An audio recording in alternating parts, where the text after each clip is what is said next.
I am actually new to fundraising. Prior to working for Open Signal, I worked actually with Ingrid at the Regional Arts and Culture Council, but I worked in communications for an arts education initiative. So I sort of sat next to someone who did the fundraising, but this is my first go at it. So in some ways, I'm still figuring out what my philosophies are about getting grants, but we've had some early success that I think I can talk about. But I told Ingrid I might say some things she'll disagree with as a grant maker about what you should do. So hopefully we'll have a good conversation. And then would love to know, I mean, this is a really small group. And in fact, it feels a little bit overly formal to like have a presentation for you all. So feel free to keep it fluid. Yeah. Right? We would love to be responding to your questions about how to approach grant. And we have no moderator. So yeah, you will all be the moderator together. Yeah,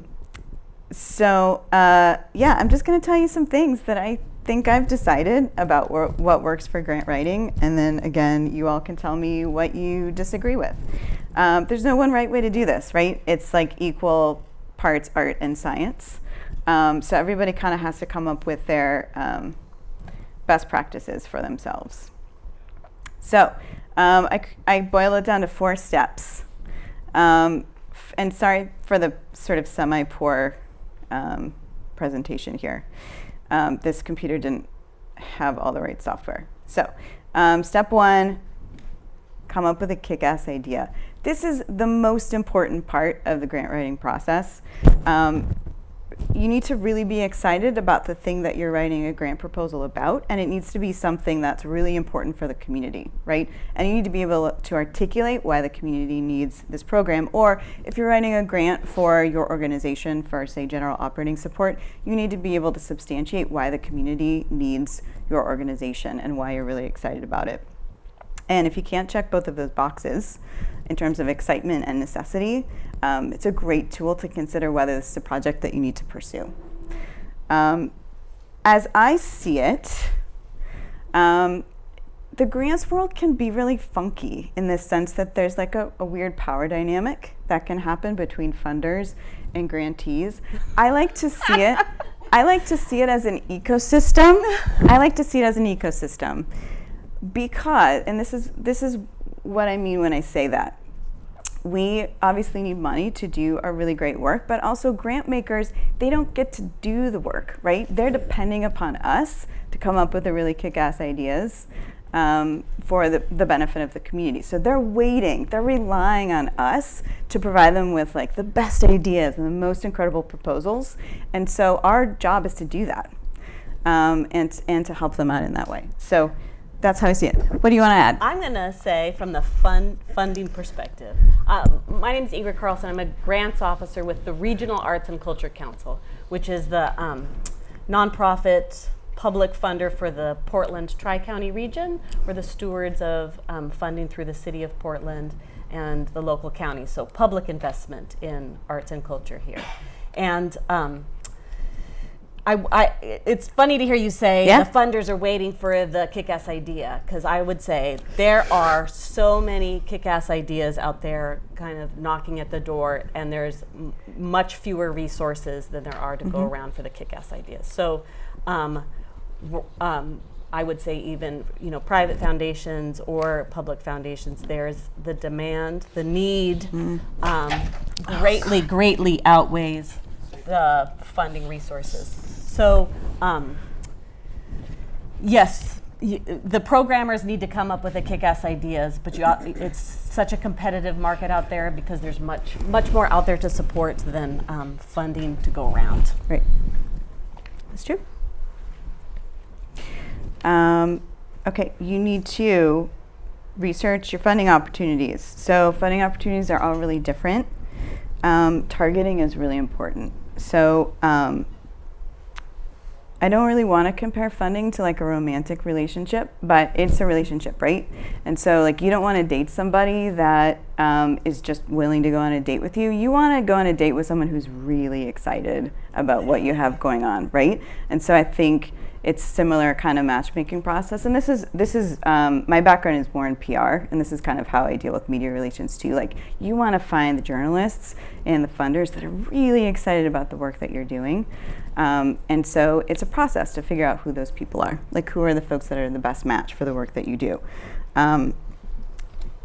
The flip side to that, or in addition to that, when you are pursuing a particular grant opportunity, know who your audience is and the language you should be using to write that grant.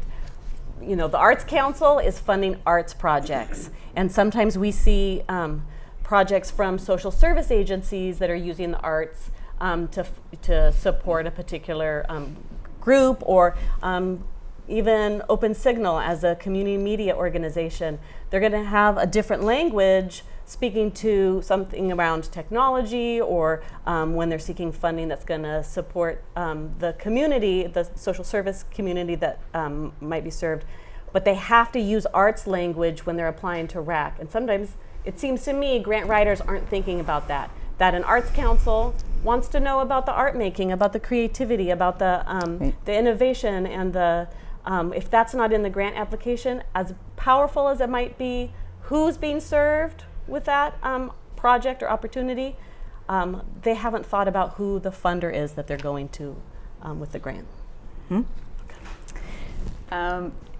These are, I probably left some stuff off here, but these are the general main funding types, right? So once in a while, you'll find an opportunity for general operating support. That's really hard to find, but it does exist.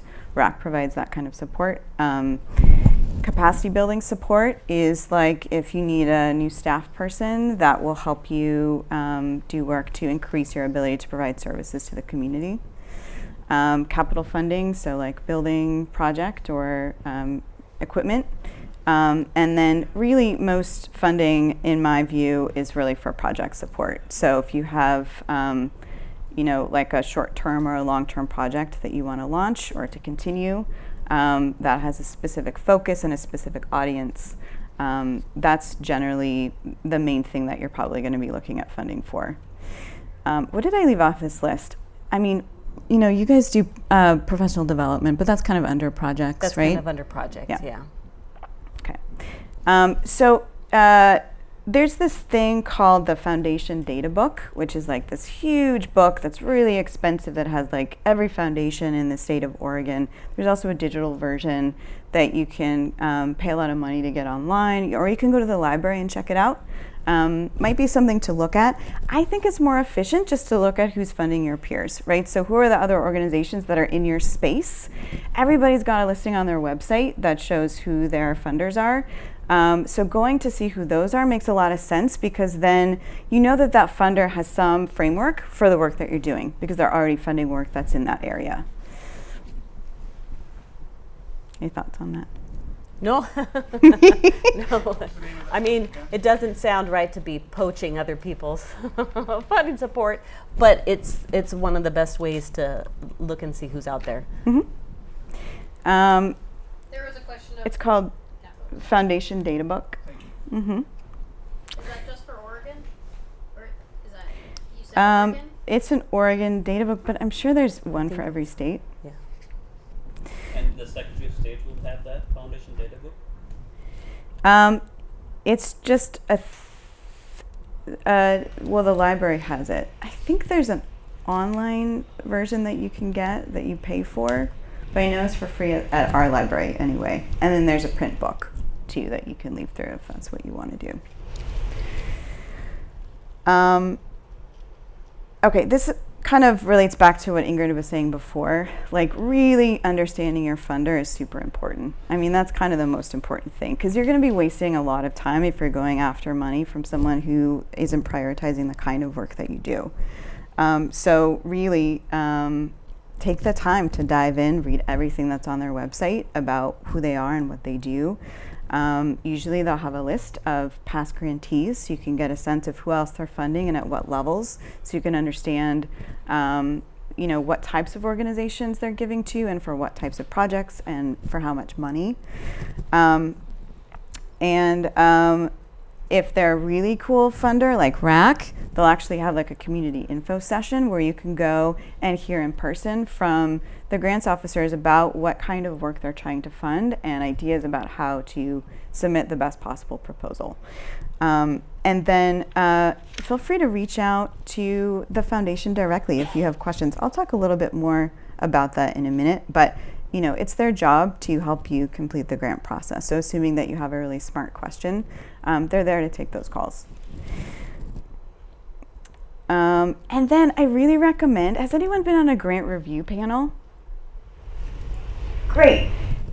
There's, to me, no better learning process for how to write a great grant proposal than to be faced with a stack of 200 pages of grant applications to read through, because then you really understand what it's like for a grant reviewer to go through, maybe sometimes like the night before the panel, to try to make sense of who deserves funding and to see when grant proposals feel competitive or competitive, but also redundant and repetitive, right? So sometimes you just go through these applications and like everything feels the same, and then you see one that really jumps out at you, and it's a great learning experience for trying to create an engaging proposal. Speaking of which, step 3, create an incredible proposal. So this is your opportunity to sort of blow your new funding partner away. So, you know, the best thing to do obviously is to start really early and make sure that you have plenty of time to understand what exactly it is that they're asking for, so that it's not like the day before the deadline and then you realize that they wanted like some form that you actually can't get in the amount of time that you needed, or you have a question and that it's too late really to ask a grants officer for help. So definitely get started early. Again, reach out with questions. And I don't say, and I would love to know what Ingrid would say about this. We could probably do a whole panel about this exactly. I don't want to say don't hesitate to reach out to your grants officer. I would say do hesitate to reach out to your grants officer, because you don't want to ask them a bunch of dumb questions. Like, make sure that you've really read through everything, because if you're asking them a question that's like very plainly on their website, that's going to be irritating. However, if you do have really smart questions to ask and you're asking in a good time frame, you know, well ahead of the deadline, they can be so helpful in providing you with extra information about what it is they're looking for or how to frame something. Sometimes they're even willing, I don't know if you ever do this, but sometimes they're willing to like look at your budget before you submit it and give you an understanding of whether or not they think you're sort of on the right track. Do you ever do that? Yes. Well, at RACC, we will read full drafts of applications if they're done in time. I don't know if that's very common. I don't think it is. Well, I guess what I'll see next month from Rebecca is a draft of her grant. So just to follow up on your comment about reaching out about questions, part of my job as a grants officer is to be there to answer questions and help people through the process. I welcome questions. I want people to feel like they have access to me. But I will say 9 out of 10 questions are answered in the guidelines. So start there first. Read the guidelines. Make sure that you understand to the best of your ability what the grant proposal is going to be, what it's looking for. And then do follow up with questions.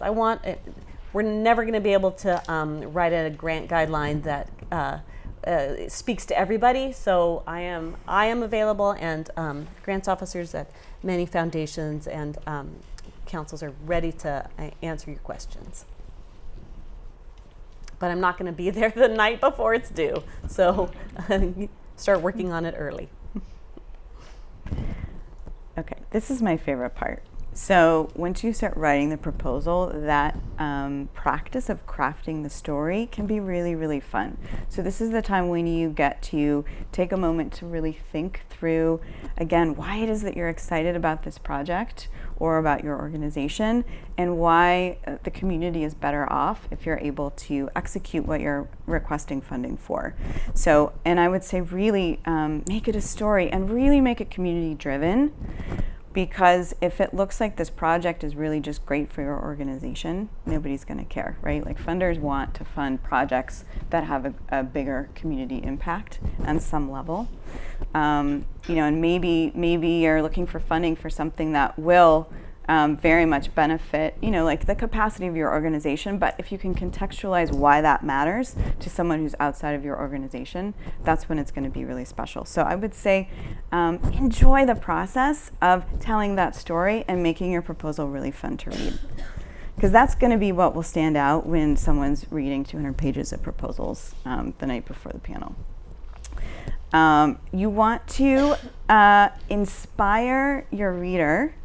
And you also want to inspire confidence. So I think in equal measure, you want to excite them about what it is that you want to do, but you also want to convince them that you have the capacity to execute what you're proposing, right? So grant makers don't want to throw their money away. They want to invest it smartly, right? So they want to make sure that they're, knowing that there's can be a certain amount of risk involved. It's just a proposal, but at the same time, they don't want to give you a grant if they think it's just going to go into a sinkhole somewhere, and there's not going to be a project to show at the end.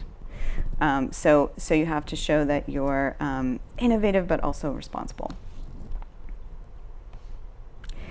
I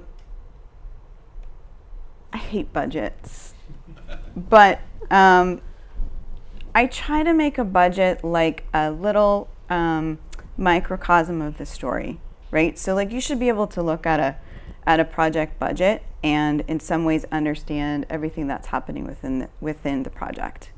So I try to think of it in a narrative way like that, even though there are numbers attached.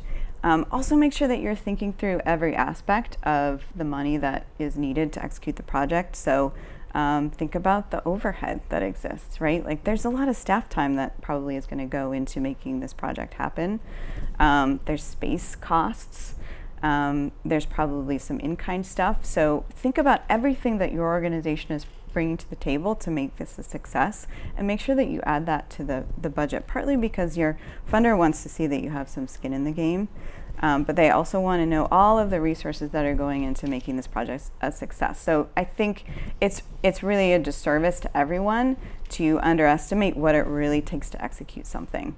Because I also think we need to make sure that funders know, like, what are the true costs? And I think this is from what I've heard, a conversation that's happening within like the grant making community. Like, what are the true costs of executing a project? And like, let's be real about what that is, so that we can get our funding community to make sure that they're providing us with adequate resources that we need.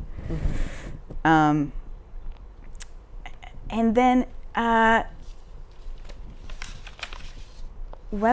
so hopefully you got the grant once it's been submitted, and if not, really keep going. So you are statistically less likely to get a grant when you're going out for a funder for the first time. So just keep going, and through the process, learn more and more about what they're looking for. Hopefully you'll have some conversations with the staff to learn about what it is they want. Maybe at some point you'll realize, or maybe you'll realize after the first application, it wasn't really a good fit to begin with, and then you can move on from there. I don't know what you think about this, Ingrid, but I think being a really good community member and like doing legitimately excellent work is as good as anything you can do to get grants, right? So like people who work for funding organizations, part of their job is to be aware of what's happening in the community. So if you have a long track record of really doing great work, that can only help you when it comes to getting a grant. So Ingrid will tell you more about the community grant panel process that happens with RACC grants. People, I know in grant panels that I've been on, they definitely want to know what other information do you have about the applicant besides what you see on the application. So that stuff factors into the bullshit part. I'm not totally sure why I said that, but I will say it's really easy to tell when someone's bullshitting on a grant application. Do you agree with that? Oh, yes. Funders increasingly are looking for true equity-driven projects. like real no bullshit equity. So increasingly they're looking for, and I would just say most equity projects are fairly bullshitty. So they're going to be looking for things like, what's the demographics of your staff? What are the demographics of your board? Do the people that are providing these services reflect the people who are receiving the services, right? So increasingly funders are like, I don't want to fund a white-led organization that's providing services to brown people. Like, that's kind of disingenuous. So how do we know that within the organization, they really understand the needs of the communities that they're serving? So they're also going to be looking for things like equity policies. So what's the internal work that you've done to express your commitment to equity and to also make sure that you're executing upon those values? So if you're thinking about beginning to apply for grants, make sure that all of that stuff is lined up as much as possible. The hard thing is that's not something you can, change in a night, but it takes years. But bit by bit, the more indication you can show of doing that work, the better off you'll be. And the good news is you should be doing that work anyway. And then follow up. So make sure that if you didn't get the grant, you reach out to the funder and ask them for guidance about why that didn't happen. Sometimes they give you really specific and really amazing feedback that you can directly put into your next proposal. Sometimes they'll say, we really like your organization. The way you framed the project just wasn't quite right for what we're doing for this particular opportunity. Or we got really excited about this part of your project and they really wanted to fund this kind of secondary part of the project. If you came back to us with a proposal making that front and center, like, you would be in a better position. So they can give you really concrete stuff. And then in other cases, it might be a good way to find out that it's just not a good fit for you, and the next year you don't have to waste your time with an application. And then keep going. Submitting an application can begin the process of building a relationship with a funder and helping you understand them and them understand you. So again, often you won't get it the first time, but please keep trying because you're likely to get it the second or the third, as long as you're really doing your research and you're writing really strong proposals. And reach out to me if, sorry this is cut off, opensignalpdx.org if you ever want to talk about grant writing. It's something that I'm doing all the time and I like to talk about it. So don't hesitate to hit me up. In this case, don't hesitate to hit me up. Hesitate if you're going to reach out to Ingrid. I didn't say hesitate. Because I don't get as many questions from the public as she does. So I think now you're going to talk a little bit about your work at RACC. Yeah, Okay. I have a super quick grant writing Great. 101, just with my perspective, the things to keep in mind when beginning the journey of grant writing. Full screen. Is it working? And then I thought we could talk, questions about our own specific experience. Cool. Okay. So I introduced RACC. I'm going to see if I can get this to work. So I mentioned this once already, but I think it's my number one grant writing recommendation is read the guidelines. I guarantee we try to get the answers to all your questions in there. I think our guidelines average about 12 pages long, which sometimes feels excessive. We worked a couple of years ago to try and reduce the length because that seems like a lot of reading for somebody to a little inaccessible, but it was really hard to pull information out of it. You're going to find the definition of what the funder is looking for with their grant program. You're going to find eligibility laid out really clearly. You're going to find answers to the questions about what is the review criteria. It's all in the guidelines, so you know what you're being judged on and you can write towards that in the proposal itself. We lay out the whole how the review process happens, what the timeline is. One of the questions I get the most of is, when are you going to make your decisions? We let you know in the guidelines when you'll hear from us about funding. So believe me, you'll probably find what you need to know already articulated. The next guideline is use the resources. Staff are a resource. We offer orientations for every grant program. I'm seeing that more and more with private foundations as well, holding information sessions. It's not a requirement, but it's a great opportunity to meet somebody who represents that funder and get your questions answered and get you started on the right path for applying for that grant. I mentioned this before. At RACC, we read a draft of an application if you get it done by an earlier deadline. Part of that is that as a public funder, we want to be supporting the community in accessing the grant funds and hopefully encourage or help teach grant writing skills. And I think one of the best ways to learn how to be a grant writer is to start writing grants. So you're going to learn by doing, and part of that is if you can get materials done early, have the staff member at the funder look it over, especially the budget. People make the most errors in the numbers, and that's a good place to have some outside eyes. But if you can't get it done in time to have somebody from the foundation or the funding entity read it, at least have somebody else read it. Have somebody else look it over and give you feedback. If there are other resources, there may be other things out in the community. We offer some opportunities for people to come in and read past applications. When you get started on grant writing, it can be a little intimidating about what language to use, how to begin the process. And so check with your local funders about what opportunities you might have to learn more about grant writing from them. Be concrete and specific. It's Rebecca said, come up with a kick-ass idea, and another way to look at that is you should be seeking funding when you have something to fund, not when you're just looking for money. Yes, please don't invent a project to satisfy a grant opportunity. That will usually come through really clearly in the grant application, that you're looking for the money rather than trying to articulate some fantastic programming or organization that needs support.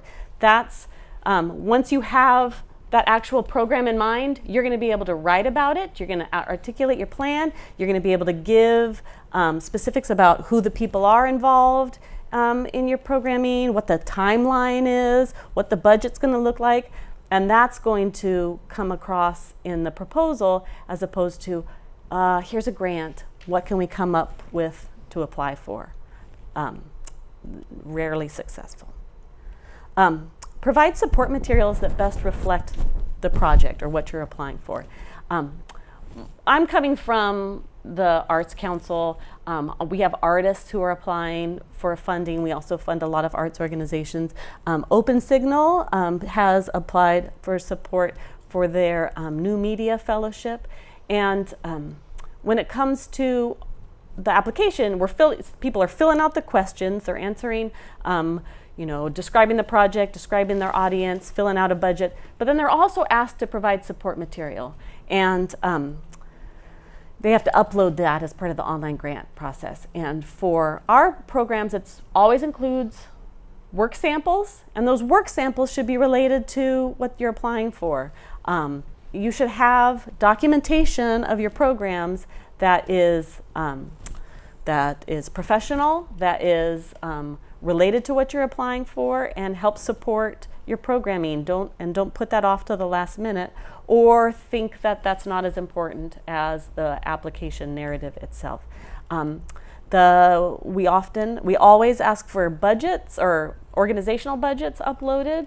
When we're with our project grants, we want our panels to be able to see the project budget reflected against what the whole organization budget is, and that too should be professional and complete, so that in doing the review of a grant, you've provided everything that the funder is looking for, because there's reasons why we're asking for that in the application process. All right. Don't wait till the last minute. A deadline is like the cutoff period for when the grant should be submitted. It's not the moment you should be submitting your application. If you wait till the night before, you're likely to come up with questions that I'm not going to be able to answer, and it's going to add stress. When I'm doing my orientations for our particular programming, I say, submit your application 1 day early. And it's not stressful on you, it's less stressful on me. I'm more available to answer questions if they happen to come up. You're not going to run into technology glitches, which for some reason just come out of nowhere on the day of a deadline. So, put it on your calendar, but you're not going to be able to pull together a complete proposal in the last few minutes of the funding deadline or the funding cycle. The other thing is, don't wait till the last minute also means that there is a deadline. And it is unprofessional to be approaching a funder and asking for an extension on a grant deadline. I wouldn't expect that so much from professional organizations because I work with individual artists. I've heard every excuse in the book, and it's just not, we can't be making exceptions for people whose computer crashes at the last minute, or to be honest, I've heard I'm having a baby or my wife is having a baby more than once. And we can't make exceptions for deadlines. Oh, okay, I put down pay attention to your budget. Yeah, tell us about budgets. Oh, budgets. I liked that you said that you don't like the numbers, but I will almost guarantee that somebody who's reviewing your application loves numbers. There will be somebody that you could write day and night about what your programming or your project is, but somebody is going to go straight to your budget and be like, what do the numbers say? Because for some people, that's how they can envision what this project, what the scope is, how you're going to pull it together, that you have not just the resources, but the planning in place to get the project done. So I try and encourage people to be thinking and outlining your budget at the same time that you're writing the narrative to support the project.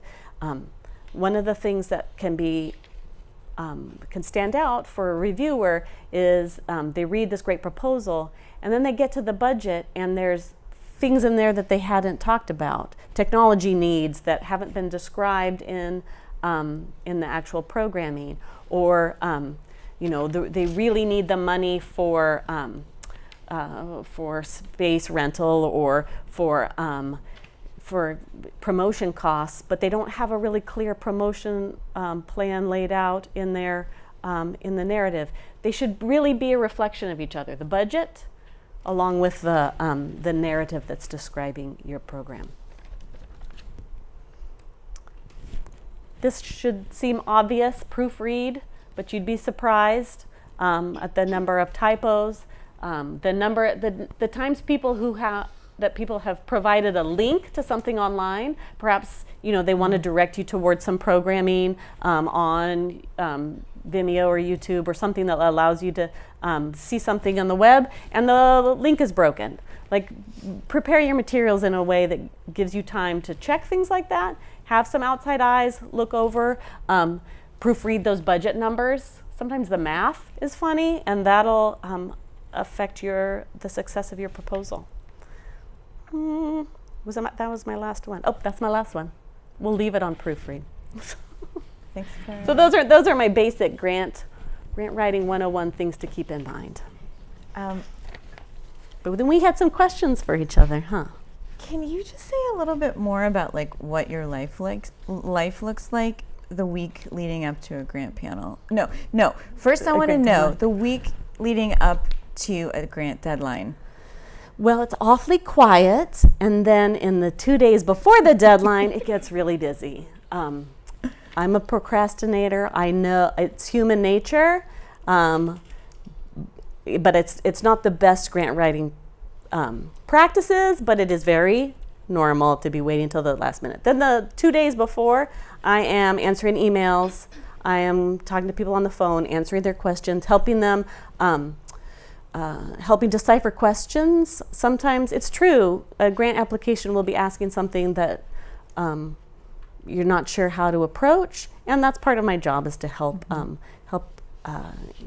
decipher what we're looking for in a grant application to people who need some support. There's a lot of technology support that I'm doing in the last couple days before a deadline as well. So how far in advance do people need to get you their application in order for you to like give a full review? Well, Which it really is generous and unusual. The way we're structured is you have to get a draft done a week before the application. Oh, it's not that much. That's not that much, but plenty of people still get it done, and then I spend the following week scheduling time to go over feedback. And I can't, maybe I should talk a little bit more about our review process. Yes. So I'm a grants officer with the Arts Council, and my role is really administrative. I am helping people through the application process. I am cultivating community members to serve on the panels. I'm facilitating the process of the grant panel review, and then helping, helping send out communication about decisions and helping people to do their own grant administration once they receive the funds. But I'm not making the grant decisions.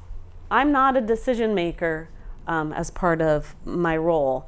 We are bringing together fellow artists and arts administrators, people from the community who represent the sort of the professionals and the experts in the field, to come in and read those applications and make decisions. Sometimes I feel like people believe that I am the decision maker, and that's not true at all. I'm actually, I spend a lot of time sitting at a desk reading grant applications without actually having the power to score and to make decisions. Or people think you can like pull strings in some Yes. way that is not really accurate. That's not true. Yeah. Wait, what was your question? You said something. Just your life the week before a deadline, but then I did want to know more about the panel process and like what it's like for you to review applications and what the discussion looks like. Well, I was in a grant panel today, and I'll say that over my years of reading grant applications, I'm not an artist, and I'm not making a call on the work that's being proposed, but I can almost always pick out which applications are going to rise to the top, because it's very, very rarely about project concept. It's about how you articulate it in the format of a grant application. I think that there are conversations out there in the field about how can we break open the grant writing format, the sort of structures of,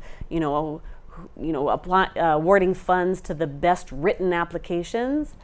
But at this time, there's still something about if you can write about it in a way that someone can understand what's happening, who's involved, what the timeline is, and how much it's going to cost, providing a clear written proposal that says the concept and then the technique for which that you're going to apply for that concept,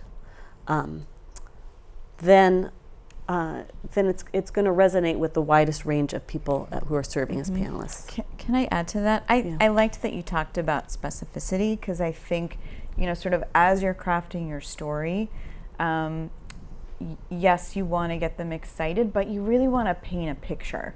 You want people to be able to see visually what it is that you're proposing. I know when I've sat on grant panels that I get really excited when I read about projects that I think I can envision and I think need to exist in the world.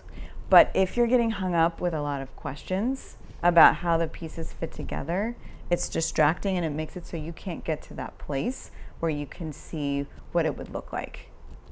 Yeah.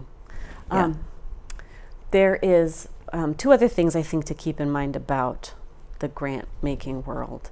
I kind of said this before, but it's the awarding of grants is a reductive process, in that people who are making this decisions are typically looking for reasons not to fund you, because there's more proposals than there's money to go around. So if there's errors in the budget, they can't understand what your marketing plan is.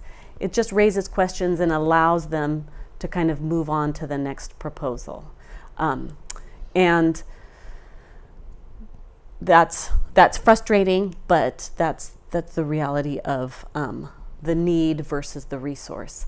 The other thing that I wanted to articulate is that what was I gonna? Now I just talked myself out of it. People think that applying for a grant and not getting it, they say that they've been rejected.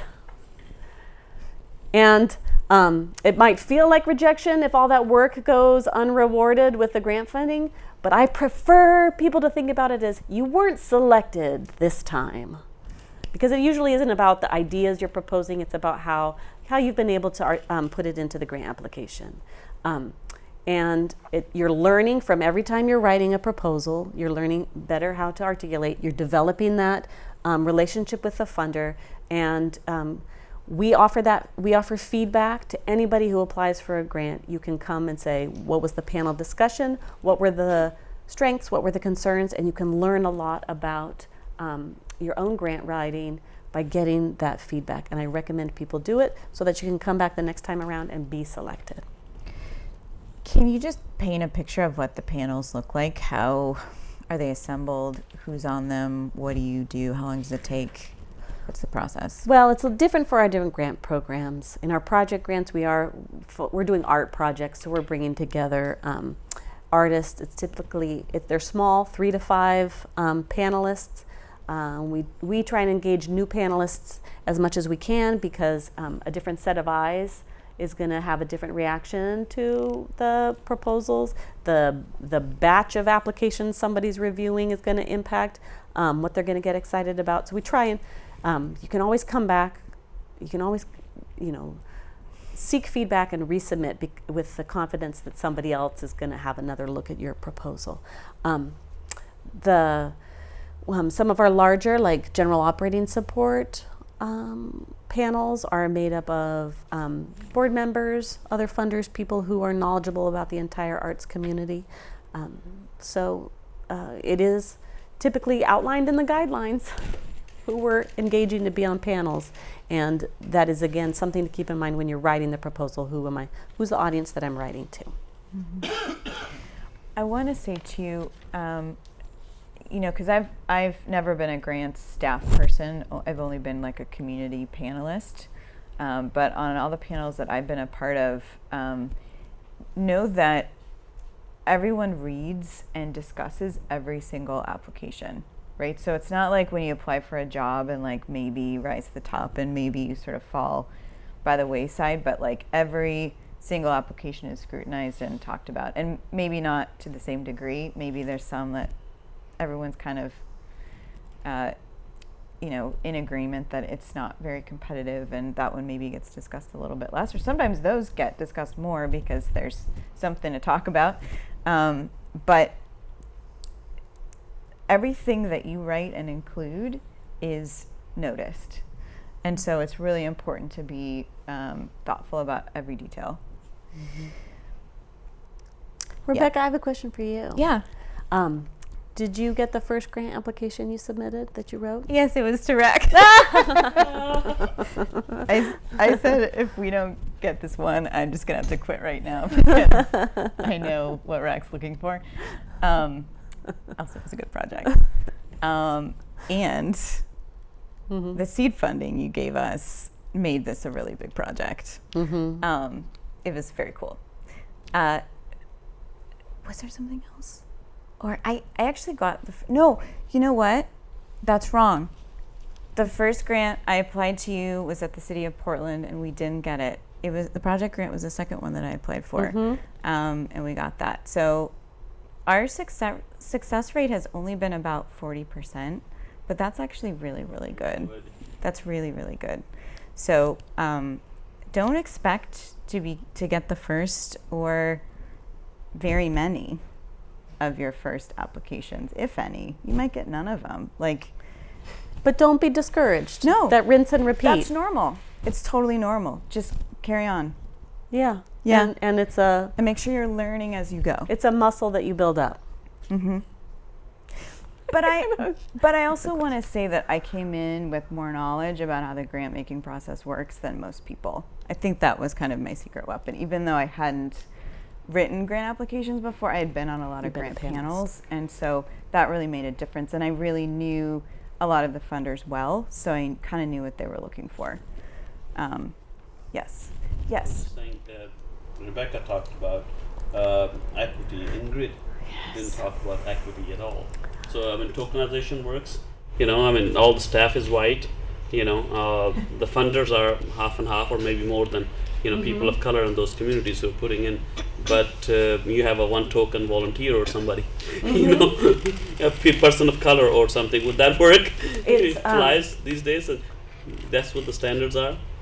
It's changing, and it's something that funders are looking at demographics, looking that you are putting your money into the DEI work that you're talking about.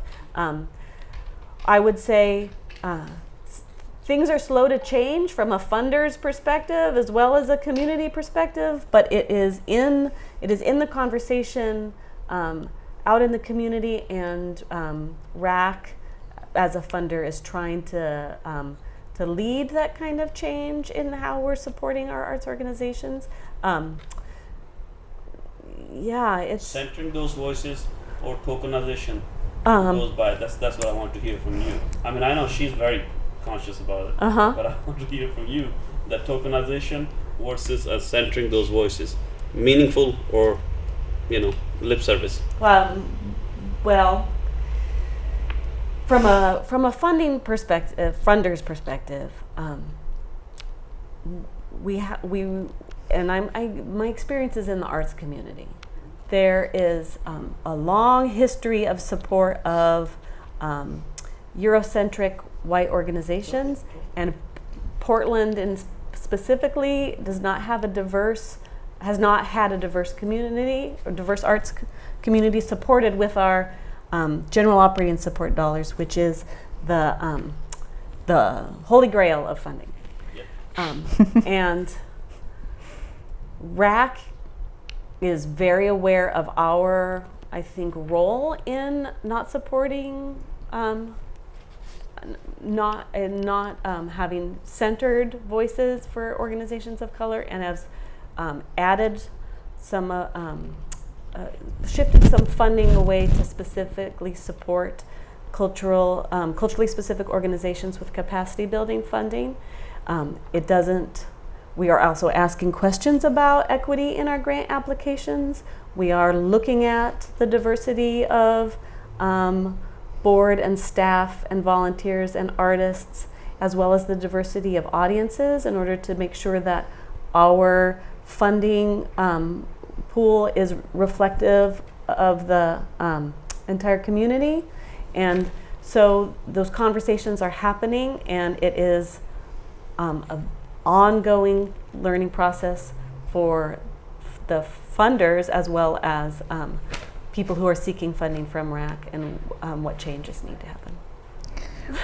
But again, it's different for every funder. So like, in Oregon, the Meyer Memorial Trust is the sort of leading the way on equity stuff. And they at this point, you really can't get funding from them unless you are a leader in equity in the community. Like they prize so hard, you really can't bullshit it. So, and I know that when I was at RACC, they were talking about having some kinds of requirements for general operating support organizations. I don't know where you guys are at with that, and you don't have to talk about it, but we've had a grant program for culturally specific organizations and a equity RFP.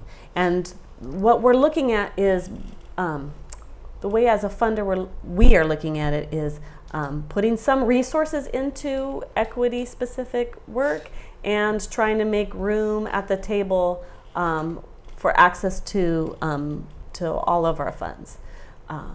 But we don't want to be leaving some organizations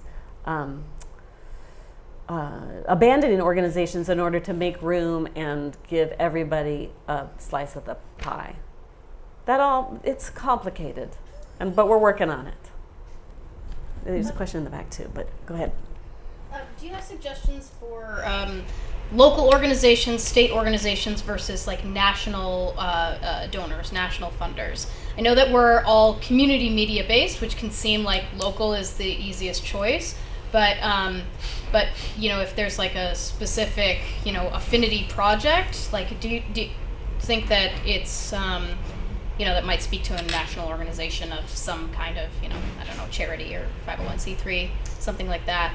Do you have any advice for community media specifically to look at local grant givers, grant partners versus national? I think it would just be safe to say that the national funders are just always going to be the more competitive and also the harder to understand, because you don't run into, they're not probably in your community, so you're not going to be running into any humans from that organization like in your daily life. So it's a nut that we haven't cracked. Of course, we would love to get funding from the Knight Foundation, which gives a ton of money for journalism projects and increasingly digitally driven communications projects. So it's perfect for community media. But they don't really do a good job of posting their deadlines. So it's, I don't know how, I mean, we're trying to kind of get to know them through a web of contacts. So it's just a harder way to go. Probably not the way to start. I see the sign that we need to wrap up. Do you have time for one more question? I can also hang out for a couple minutes if people. Yes. So John, Metro East, I've written a couple of grants. Yeah. And then You guys are killing it. I saw like the RACC process. Somebody said, "Oh, here's RACC," and I kind of went and I read it, and I was kind of like, "Whoa, this is really different from anything else I'm being asked." So if I took that from a completely new grant writing perspective, which maybe some of us are, how am I going to find partners who are going to be, part of this? And then another part that I felt you were asking about was the initial stages of fundraising. But if I'm trying to get something kind of off the ground, which is kind of what you say you don't support, but probably is a project, how serious are you about me coming to you with partners and me coming to you with, hey, I've already got some fundraising interest from this organization? Because so many grants are kind of asking that piece, which for a novice is kind of like, whoa, that's it's big enough to do the budget.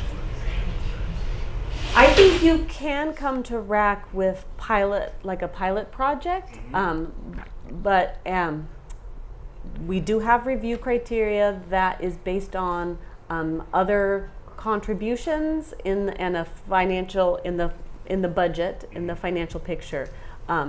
So it doesn't mean that you're not going to get funded if you don't have other confirmed contributions, fundraising, foundation support, but it does make your proposal stronger in the consideration.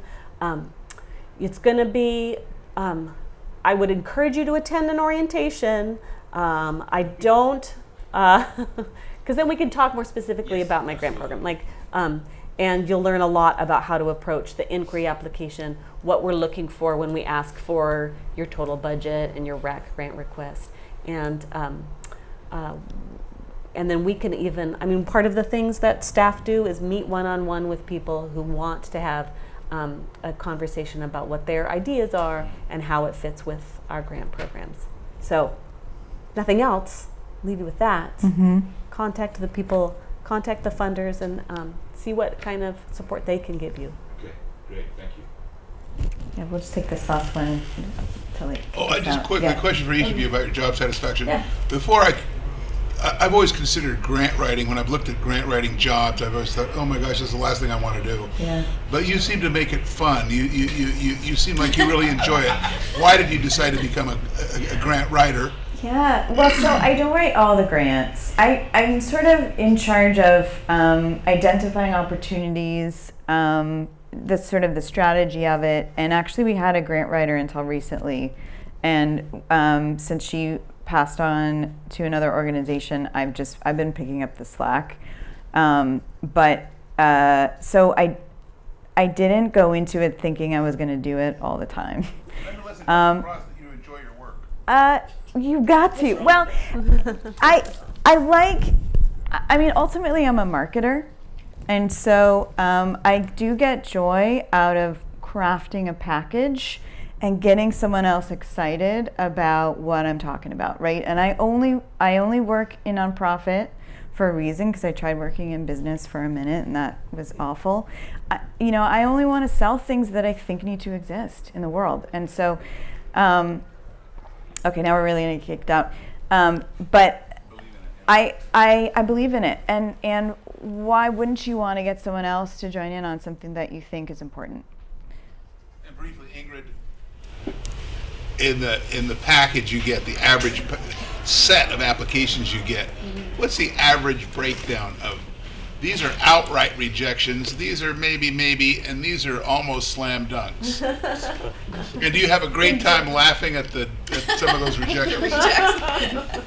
No, I think it's sad. What's the average breakdown there?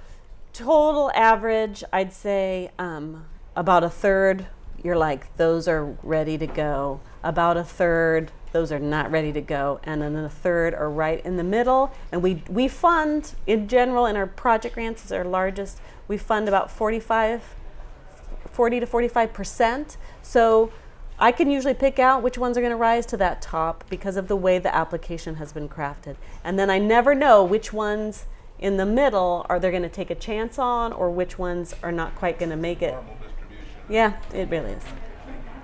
Thank you, Ingrid. Thanks, you guys. Thank you.